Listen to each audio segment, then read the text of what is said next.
joining us right now. And I think if you're not following him on Twitter, you need to rectify that immediately because he has the best on the ground coverage there, period. Julio Rosas, Marine meme economist, as he describes himself. He's doing an amazing job covering this for Town Hall. And Julio, first off, I appreciate your service to our country. But secondly, you are able to keep just so calm and focused when everything is so insane all around you as you're covering this. You've got some of the best video from all of this. You're there in Seattle. You've been to CHAZ. You've covered it. What do you say to all of like the MSNBCs and the CNNs who say these are peaceful protests and it's the right wing media that's maligning these peaceful people? You're there. What are you seeing? Thanks for having me on, Dana. What I can say is that, and this is what I saw in Minneapolis too when I was covering it. During the day, it is typically peaceful. Although in Minneapolis there was also looting going on during the day. But here in Seattle, it was kind of the same thing where it's kind of turned into kind of like a hippie commune a little bit. But what I can say is that at night, that's when things kind of become a little more dangerous, and that's what I've kind of documented in the past few days. And so when the mainstream media, and I've heard about the New York Times story. I haven't read it in full, but based on my initial presumptions, or they're just highlighting it's just rainbows, sunshines, and unicorns. That's just simply not true. That's not accurate. There was less than 2 days into this new autonomous zone, as it's being called. There was a warlord essentially. Raz from CHAZ, right? Raz Simone, like a SoundCloud rapper or something like that. But he was the only one in the area with guns because the police were gone, and so of course him and his posse, anything that said goes because he was the one that had firearms, and so. And that was just on day 2, and then on night 3, I encountered this mob that was trying to accuse this young adult, this young man, of stealing a protester's phone. Video, yes. And there was a guy with a baseball bat, and he said, "I'm going to beat your ASS." Oh, yeah. And he, luckily for him, he was able to get away, and it was discovered that he actually didn't steal the phone in the first place. Oh my gosh! But yes, yeah. So you can imagine if they actually beat him up, only for them to discover, oh wait, he didn't actually steal it. So that's what we're kind of seeing right now. There's no clear leadership in the zone. They are trying to figure it out, but because there's so many different types of people there at any given time, they're having a hard time reaching a consensus on what to do next. Really quickly. There's a packet being given out that said they're either going to hold the zone and like take over the precinct for good, move the zone to another location, or dissolve the zone in order to take more direct action elsewhere, whatever that means. Right. So the reason that they looked at these 6 blocks was just because that's where that precinct was located, and they just ended up taking that over and then expanding from there.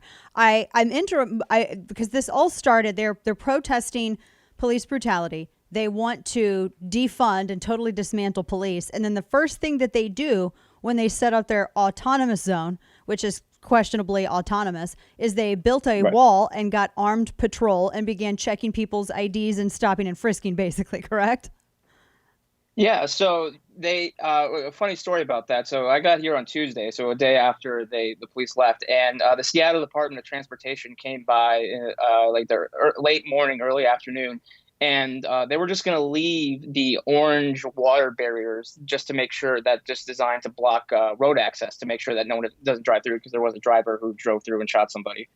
And so there were other police barricades. There was like fencing around. So they were going to take away all of that and just leave the orange barriers. Well, the occupiers weren't too happy with that. So they kind of strong armed them into leaving basically everything. The only thing that the SDOT took was the concrete barriers that were just on the sidewalk. So they weren't really doing much of anything. They're just on the sidewalk. And so that was the only thing that they allowed them to take, the occupiers. Wow. And so that what we're seeing here is that the Seattle city government is really trying to go the approachment of appeasement with these occupiers. And as history has shown us is that appeasement only works short term. And they don't seem to really have a long-term goal in terms of trying to retake this area. Yeah, that's what I was going to ask. Like, it doesn't seem like the city's in any hurry to remove them. It seems like they're terrified of them. Yeah, kind of. It's very interesting because the mayor is throwing her full support behind Yeah. this movement, and here's the thing: the occupiers, they hate the mayor. They gained access to City Hall a few days ago because there was a councilwoman who was very socialist, Councilwoman Shawan. Mm. She had her key to the City Hall, so that's how they're able to get in. And when they were inside the lobby, they were chanting for the mayor to resign. So it's very so I don't I so maybe it is because she's terrified, but for some reason she's trying to think, oh well, if I play nice with them, they'll probably play nice with me, and that's not the case at all. They do not like her. Yeah, that's not going to happen because they view her as being part of the problem with this, and she's trying to ally herself with them. So the what about the businesses that are in that area? Because you had, and I've seen it in your timeline that there have been businesses who have been texting friends and family, and there have been other businesses who say that I guess it's the Raz squad, the Chazers. I don't are the Chazians, Chazers, Chazercisers. I don't even know. So what one caller suggested that the businesses were being extorted like in a protection racket. What do you know? What do you know about this? So I haven't seen any evidence of that. I know the Seattle Police Department said that they have received calls. For me personally, I haven't seen any of that. In fact, there is a gay nightclub called Cuff that's on the near the outskirts of the one of the barricades, and they were actually helping the occupiers because that kind of became a supply drop off point. So I went inside to see what, and the whole floor was just filled with all these supplies that were donated by the local community. Wow.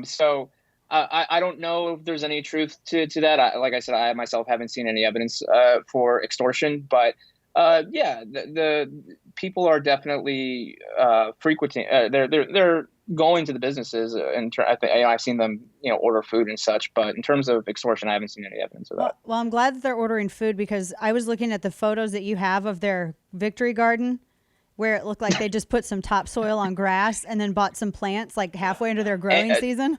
They just put topsoil on cardboard box on like flattened cardboard boxes. So it's not even dug into the ground. It's the ground, cardboard boxes, and then like that little bit of topsoil on top. So it's not even like a full. It's not even like in the ground per se. I don't know. I don't know. I don't know what to say to that. Oh my gosh. Well, that's Yeah, not going to feed I don't. anybody. Yeah. I mean, they're hippies. I would think, or some of them are. I would think that they would have a better Oh yeah. idea No. how Yeah. to They're grow definitely stuff. hippies. Yeah. Yeah, I mean, This is what happens when the hippies from Woodstock are taking over the city government. Essentially, oh my they gosh. just let everything And burn free. yeah, and the demands that they have, because obviously, not this. I guess that there's no willingness by the mayor or even Jay Inslee. There's no willingness by anybody to actually end any of this. So unless their demands are met, but it's what are their demands? Because I've seen a huge list of like 30 some odd things. Is that actually the thing that's been circulating online? Are those their demands? Yes, yeah. So those are absolutely their demands, and really, and of course, the very first one, and that they have at the top of their list is that they want the complete defunding, sorry, and complete dismantling of the Seattle Police Department, and that just flies in direct contradiction to what national Democrats and members of the mainstream media have been saying the past few weeks about what defunding the police really means. They're saying, oh, it's not really about dismantling departments. It's more about just redirecting some funds. But obviously, we're still going to have a police force. But no, I can say because like I was in Minneapolis, I was in Los Angeles recently, and now here I can say that from being on the ground and seeing what those activists want, the people that are taking to the streets, since George Floyd's unfortunate death, is that they want the police departments to completely go away. That's what they want. And so I don't. So the national Democrats and mainstream media. I know I repeat myself with that, but I don't know how they're trying to finagle their way out of that. But when they say defund the police, they absolutely mean 100% defund the police. Man, that's going to be that's going to come to a head because at some point Democrats are going to have to go on record whether or not they officially support it or not. Even Joe Biden's trying to kind of get away from it by adding caveats to, oh, I don't want to defund the police, but that's going to, oh man, I hope you stay safe. So far it seems you've been able to stay pretty safe out there and get some really good coverage. So we hope you continue to do so. Godspeed to you, Julio. Everybody needs to follow Julio Rosas right now because he has. I'm still trying to get over the garden thing that you told me. I cannot get over that it was literally just cardboard put down and then some topsoil. I can't even. I don't even have words. Julio, God bless you, my friend. Townhall.com. Find him on Twitter. I'll retweet him as well so folks can find him. But Julio_Rosas11. Go and find all of his work. It's awesome. Thank you, my friend. Be safe and Godspeed.